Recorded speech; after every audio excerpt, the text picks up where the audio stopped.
ഹരേ കൃഷ്ണ. ഓം നമോ ഭഗവതേ വാസുദേവായ. ശ്രീഹരേ നമഃ. ശ്രീമദ് നാരായണീയം നമ്മൾ 6ാമത്തെ ദശകമാണ് ഇനി പഠിക്കേണ്ടത്.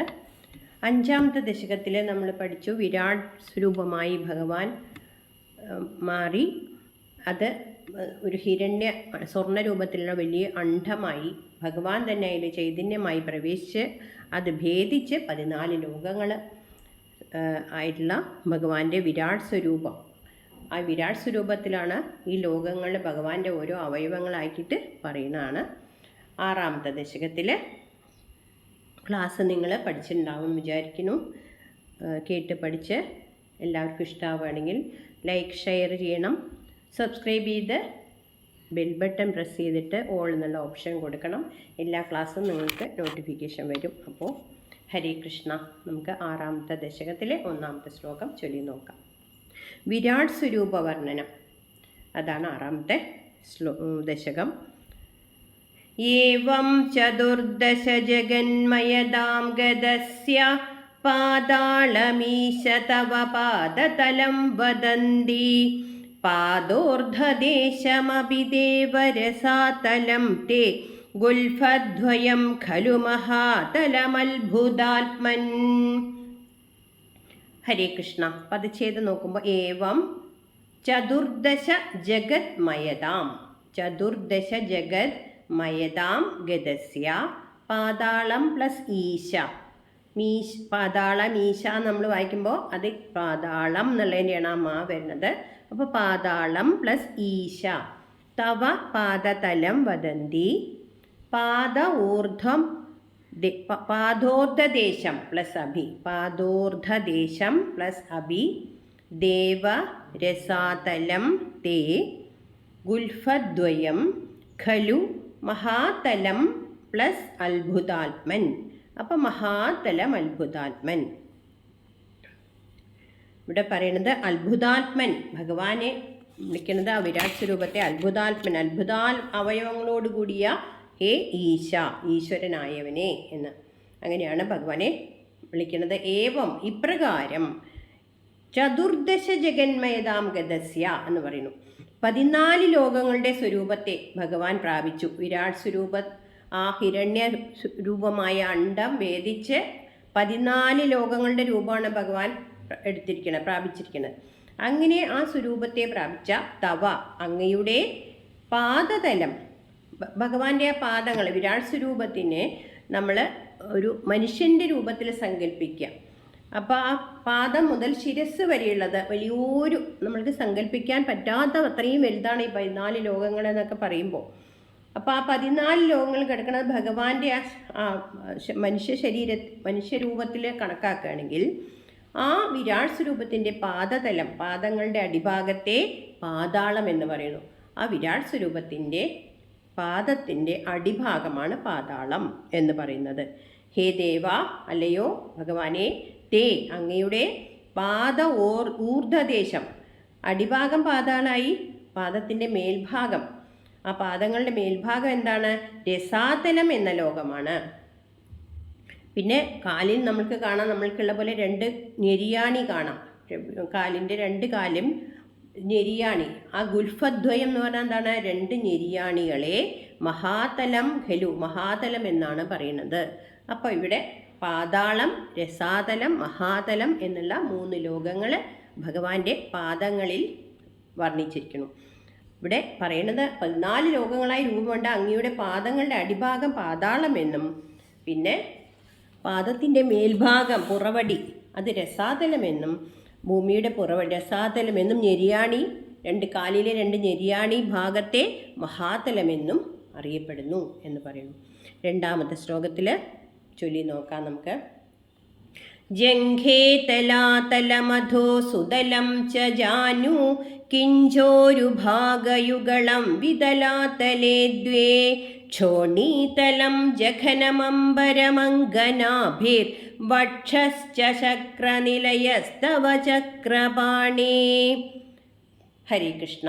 പദച്ഛേദം നോക്കുമ്പോൾ ജംഘേ തലാതലം പ്ലസ് അധഃ, തലാതലം പ്ലസ് അധ സുതലം ച ജാനു കിഞ്ച ഊരുഭാഗയുകളം. കിഞ്ചോരു ഭാഗയുകളം എന്നുള്ളത് കിഞ്ച ഊരു ഭാഗയുകളം. വിതലാ തലേ ദ്വേ ക്ഷോണീതലം. ജഘനം അംബരം അങ്ക. ജഘനം അംബരം പ്ലസ് അങ്ക, 3 പദങ്ങൾ. ജഘനം അംബരം അങ്ക നാഭിർ, അപ്പം നാഭിഹി. വക്ഷ പ്ലസ് ച വക്ഷശ്ച. ശക്രനിലയ പ്ലസ് തവ, അപ്പം ശക്രനിലയ സ്തവ ചക്രപാണി. ഇതിലൊന്നും പദച്ഛേദം അറിയാത്തതുകൊണ്ട് നമുക്ക് വേഗത്തിൽ പഠിക്കാൻ പറ്റും. ഹരേ കൃഷ്ണ. ഇവിടെ ഭഗവാനെ വിളിക്കുന്നത് അങ്ക, ചക്രപാണി എന്നൊക്കെയാണ്. അങ്ക, ജഘനം അംബരം അങ്ക എന്നുള്ളതിൽ അങ്ക എന്നുള്ളത് ഭഗവാനെ വിളിക്കുന്നതാണ്. പിന്നെ ചക്രപാണി എന്ന് 4ാമത്തെ വരിയിൽ അങ്ക ഹേ ചക്രപാണി, ചക്രപാണിയായ അല്ലയോ എല്ലാവരെയും ആകർഷിക്കുന്ന രൂപമുള്ളവനെ അങ്ക എന്ന് വിളിക്കണം. ഹേ അങ്ക. അധ, അധോ പറഞ്ഞ അനന്തരം, അതിനുശേഷം, അതായത് ആദ്യത്തെ 3 ലോകം നമ്മൾ പഠിച്ചു. പിന്നെ ജംഘേ എന്ന് പറയുന്നു, അങ്ങയുടെ മുഴങ്കാലുകൾ. ആ നെരിയാണിയുടെ മേലെ നമുക്ക് മുട്ടുവരെയുള്ള ആ ഭാഗം, അതാണ് മുഴങ്കാല് എന്ന് പറയുക.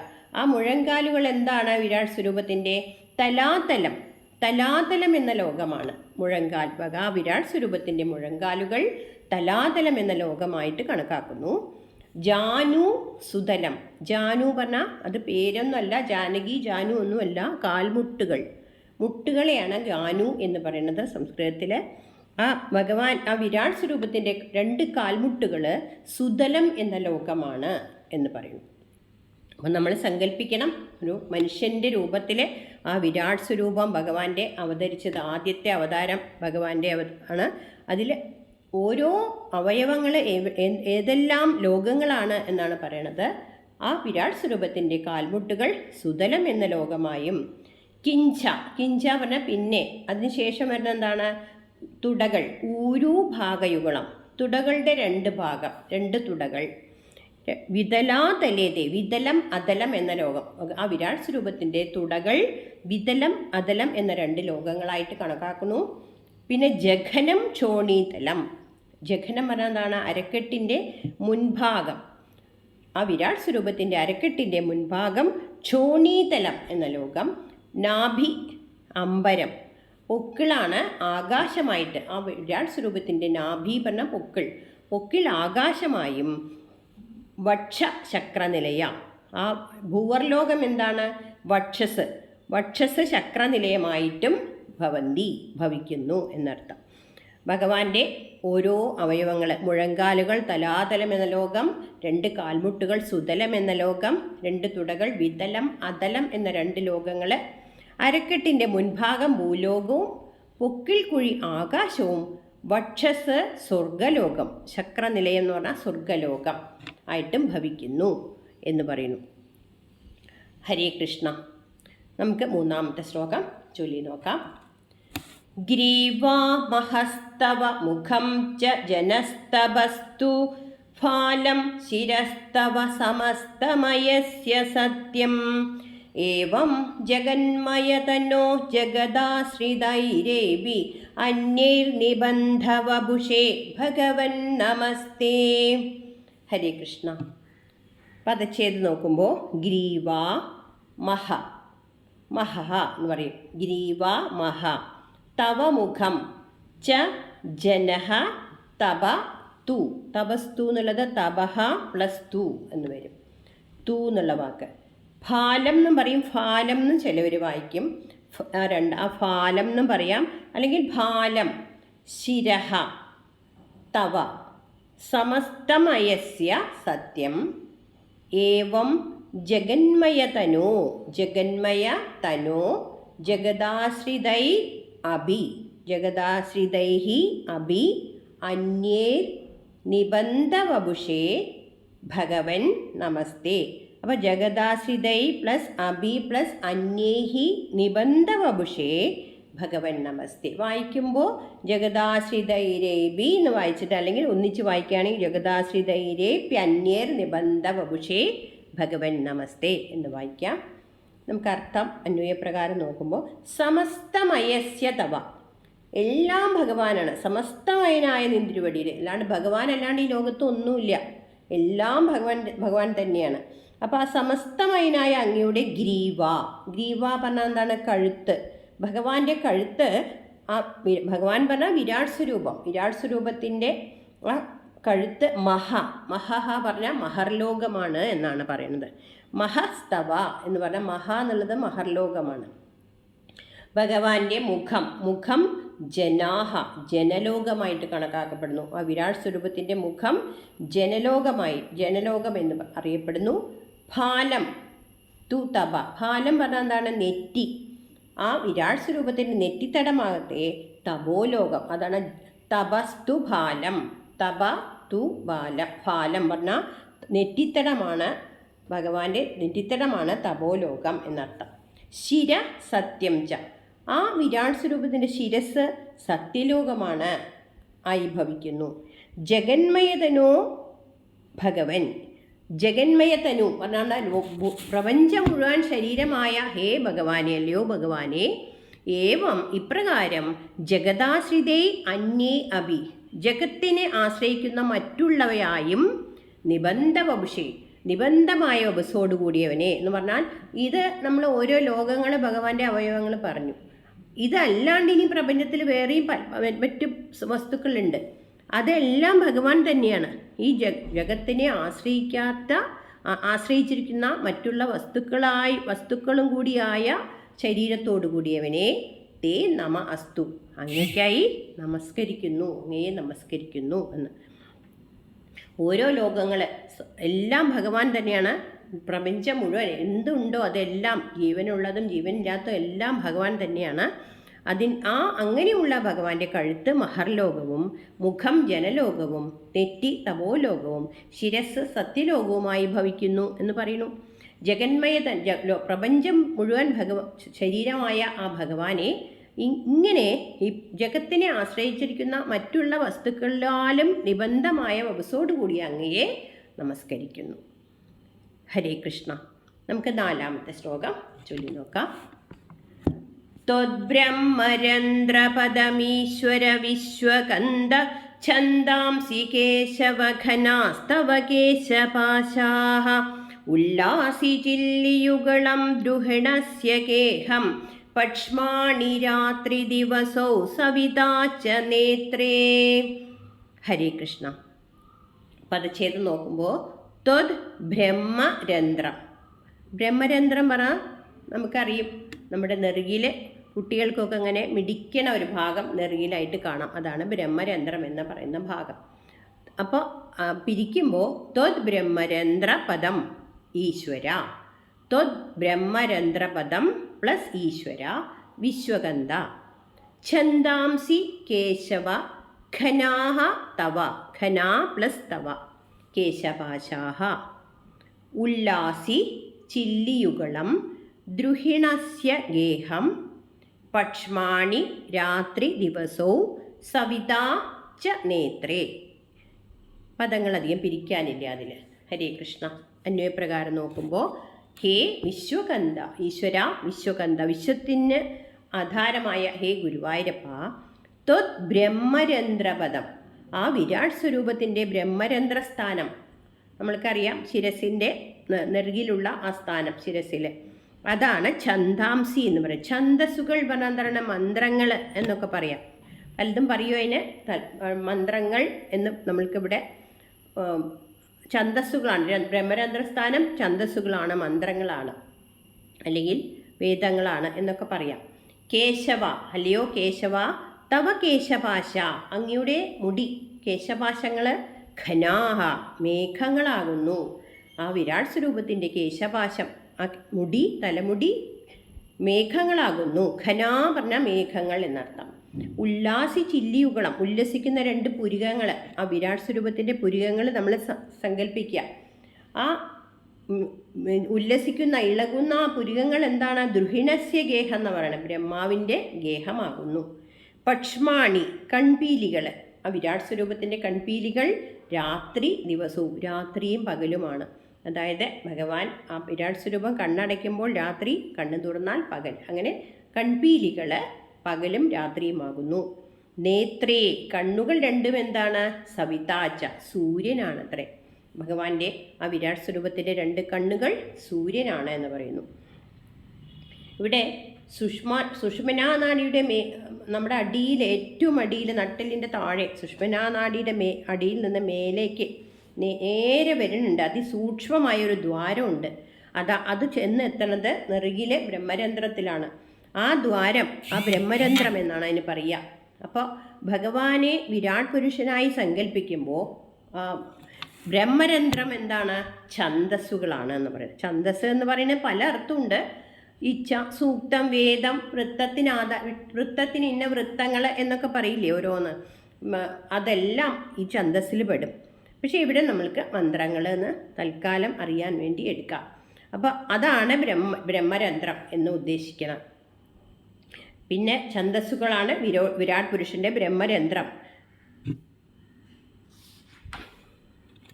ഭഗവാന്റെ വിരാട് സ്വരൂപിൻ്റെ മുടികൾ മേഘങ്ങൾ എന്ന് പറയുന്നു. ഭഗവാൻ ചില്ലിയുഗളം, അത് ചലിക്കുന്നതും പ്രകാശിക്കുമായ അതിനെ ബ്രഹ്മാവിൻ്റെ ഗേഹമായിട്ട് സങ്കല്പിക്കുന്നു. ബ്രഹ്മാവ് സൃഷ്ടികർത്താവാണ്. അപ്പോൾ ഭഗവാന്റെ ചില്ലികളാകുന്ന ഗൃഹത്തിലിരുന്നു കൊണ്ടാണ് ഭഗവാൻ സൃഷ്ടി നടത്തുന്നത്. സൃഷ്ടികർമ്മം ഭഗവാന്റെ വ്യാപാരം തന്നെയാണ്. അപ്പോൾ ബ്രഹ്മാവ് അവിടെ ഇരുന്ന് സൃഷ്ടി നടത്തുന്നു. കൺപീലികൾ രാത്രിയും പകലും അടയ്ക്കുകയും തുറക്കുകയും ചെയ്യുമ്പോൾ രാത്രിയും പകലും ഉണ്ടാകുന്നു. ദിവസവും പക്ഷവും മാസവും ഒക്കെ ആയിട്ട് അങ്ങനെ മാറുന്നു. അത് ഭഗവാന്റെ നേത്രങ്ങളാണ് സൂര്യൻ. ഉദയത്തിന് മുമ്പുള്ളതാണ് സൂര്യൻ. സവിതാപന ഉദയത്തിന് മുമ്പുള്ള സൂര്യനെയാണ് പറയണത്. അപ്പോൾ ഭഗവാന്റെ കണ്ണുകൾ സൂര്യനാണ് എന്നർത്ഥം. ഹരേ കൃഷ്ണ. നമുക്ക് 5ാമത്തെ ശ്ലോകം കൂടി ഇന്നെടുക്കാം, ചൊല്ലി നോക്കാം. നിശേഷ വിശ്വരജനാച കടാക്ഷമോക്ഷഃ കർണോ ദിശോശിയുഗളം തവനാസ്യുഗേദേ ലോഭത്രവേച്ച ഭഗവന്നധരോത്തരോഷ്ടോ താരാഗണാശ്ച ദശനാ ശമനശ്ച ദംഷ്ട്രാ. ഹരേ കൃഷ്ണ. പദച്ഛേദം നോക്കുമ്പോൾ നിശേഷ വിശ്വരചന ച കടാക്ഷമോക്ഷ, ഇവിടെ ഒന്നും പിരിക്കാനില്ല. കർണോ ദിശ അശിയുഗളം, ദിശോശിയുഗളം. അപ്പം ദിശോ കഴിഞ്ഞിട്ട് ഒരു എഫ് പോലെ ഒരു അടയാളം ഉണ്ടാവും. അപ്പോൾ എന്നുള്ളത് അവിടെ ശബ്ദിക്കണം, അവിടെ ഉണ്ട് എന്നാണ് അർത്ഥം. നമ്മൾ ചൊല്ലണ്ട, അവിടെ ആ ശബ്ദം ഉണ്ട് എന്നാണ് അതിൻ്റെ അടയാളം. അപ്പം ദിശ അശിയുഗളം എന്നാണത്. അപ്പം ദിശോശിയുഗളം എന്ന് വായിച്ചാൽ മതി. തവ നാസികേ ദ്വേ ലോപത്രവേ ച ഭഗവൻ അധര ഉത്തരോഷ്ടോ, അധര ഉത്തരോഷ്ടോ താരാഗണാശ്ച, താരാഗണ പ്ലസ് ച ദശനാ ശമന പ്ലസ് ച ദംഷ്ട്ര. ഇത്രയും പദങ്ങൾ നമുക്ക് അന്വയപ്രകാരം നോക്കുമ്പോൾ, ഹേ ഭഗവാനെ തവ കടാക്ഷമോക്ഷ, നിന്തിരുവടിയുടെ കടക്കണ്ണോട്ടം, ആ വിരാട് സ്വരൂപത്തിൻ്റെ കടക്കണ്ണോട്ടം എന്താണ്? നിശേഷ വിശ്വരചന, എല്ലാ സമസ്ത വിശ്വത്തിൻ്റെയും ഈ ലോകത്തിൻ്റെ മുഴുവൻ നിർമ്മിതിയാണ്. ഭഗവാനെ സൃഷ്ടിക്കാൻ ഇച്ഛയുള്ളപ്പോൾ ഒരു ഈക്ഷണം ചെയ്യുമെന്ന് നമ്മൾ ഒരു ഭഗവാന്റെ ഒരു ഈക്ഷണത്തിൽ, ഒരു നോട്ടത്തിൽ കൂടിയാണ് ഈ പ്രപഞ്ചം മുഴുവൻ ഉണ്ടാവുന്നത്. അപ്പോൾ ഈ സമസ്ത വിശ്വത്തിൻ്റെയും നിർമ്മിതിയാണ് അങ്ങയുടെ കടക്കണ്ണോട്ടം എന്ന് പറയുന്നു. കർണോ, അവിടുത്തെ ആ വിരാട് സ്വരൂപത്തിൻ്റെ ചെവികൾ, കർണം പറഞ്ഞാൽ ചെവികൾ ദിശ ദിക്കുകളാണ്. ദ്വേ നാസിക, 2 നാസികാദ്വാരങ്ങൾ, വിരാട് സ്വരൂപത്തിൻ്റെ ആ നാസികാദ്വാരങ്ങൾ, മൂക്കിലെ ദ്വാരങ്ങൾ അശ്വയുഗളം, അശ്വിനി ദേവന്മാരാണ് എന്ന് പറയുന്നു. അധരോത്തരോഷ്ടോ, കീഴ്ചുണ്ട്, അധരോ ഉത്തരോഷ്ടോ പറഞ്ഞാൽ എന്താണ്? കീഴ്ചുണ്ടും മേൽചുണ്ടും. ആ വിരാട് സ്വരൂപത്തിൻ്റെ കീഴ്ചുണ്ടിനെയും മേൽചുണ്ടിനെയുമാണ് അധരോത്തരോഷ്ട്രോ എന്ന് പറയുന്നത്. അത് ലോപത്രവേച്ച, ലോപവും ലജ്ജയുമാണത്രേ.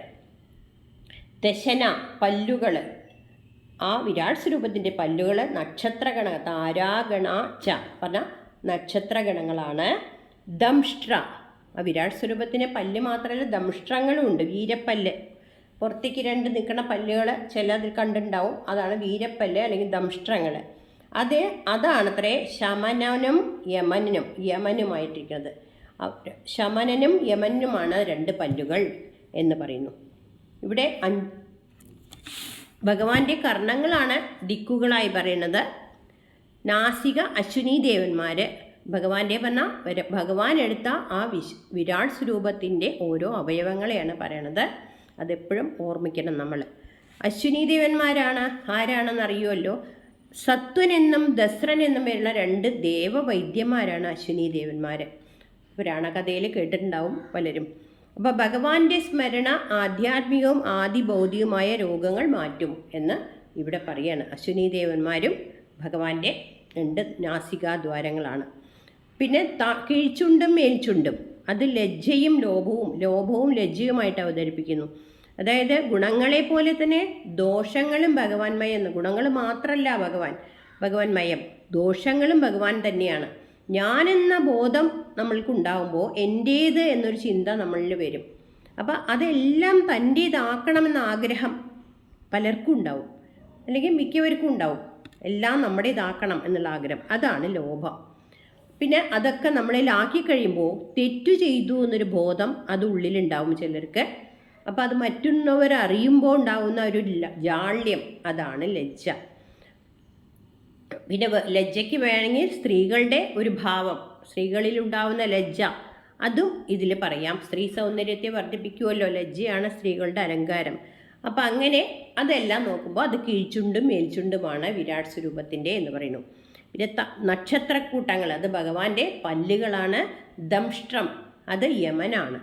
ആ വിരാട് സ്വരൂപത്തിൻ്റെ ദംഷ്ട്രം യമനായിട്ടും പറയുന്നു വിരാട് സ്വരൂപത്തിൽ. ഇനി ബാക്കിയുള്ള അവയവങ്ങൾ ഇനിയുണ്ട്. 6 തൊട്ട് 10 വരെയുള്ള നമുക്ക് വിരാട് സ്വരൂപത്തിൽ എന്തൊക്കെയാണെന്ന് പഠിക്കാം. ഇന്ന് നമ്മൾ 5 ശ്ലോകം എടുത്തു. അതെല്ലാവരും വളരെ ശ്രദ്ധയോടുകൂടി പഠിക്കണം. എല്ലാവരും സപ്പോർട്ട് ചെയ്യണം. ഹരേ കൃഷ്ണ നാരായണ.